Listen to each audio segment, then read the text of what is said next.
Israeli सेना के northern command के प्रमुख ने हिजबुल्लाह पर हमले को लेकर एक विशेष योजना को मंजूरी दे दी है।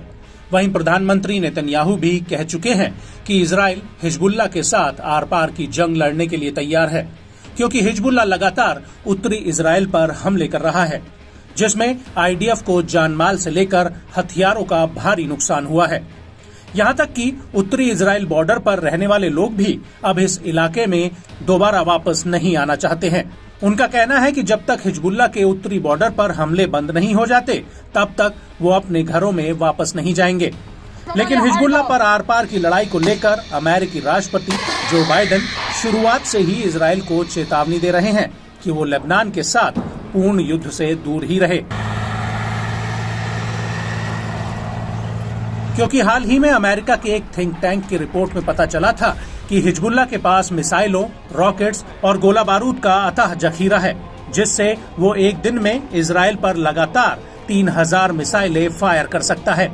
यहाँ तक कि वो एक महीने तक ऐसे हमले बिना रुके कर सकता है और ऐसे हालातों में इजरायल का एयर डिफेंस सिस्टम आयरन डोम धराशायी हो जाएगा।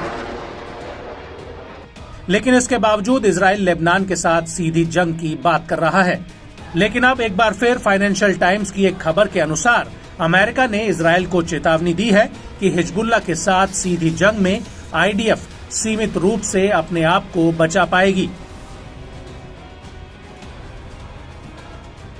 वहीं न्यूज वीक के मुताबिक हिजबुल्लाह पूरी दुनिया में सबसे ज्यादा हथियारों से लैस गैर सरकारी गुट है। अखबार के मुताबिक राजनयिकों ने इजरायल और हिजबुल्लाह को बता दिया है कि दोनों आम सहमति से पूर्ण युद्ध को टालें। अमेरिका का कहना है कि इजरायल और हिजबुल्लाह के बीच एक और युद्ध एक असाधारण विनाश को ला सकता है और इजरायली पीएम नेतन्याहू के लिए ये सबसे बड़ी चुनौती होगी। वहीं इसको लेकर साल 2006 में हिजबुल्लाह और इजरायल युद्ध के दौरान इजरायल के नेशनल सिक्योरिटी काउंसिल के डिप्टी हेड रहे एरन एट्जियन का कहना है कि हिजबुल्लाह के साथ युद्ध इजरायल के भीतर संवेदनशील इलाकों में अप्रत्याशित तबाही ला सकता है। मुझे लगता है कि इजरायल हिजबुल्लाह से 24 घंटे के भीतर हार जाएगा और ये देखना मुश्किल है कि युद्ध को कैसे जल्दी या बिल्कुल भी जीता जा सकता है।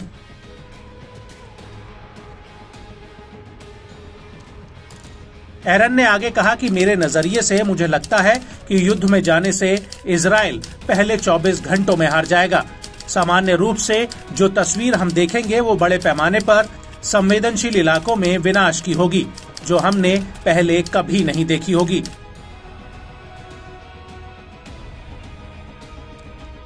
वहीं हिजबुल्लाह कितना ताकतवर है, इस बात का अंदाजा इजरायली सेना को भी है।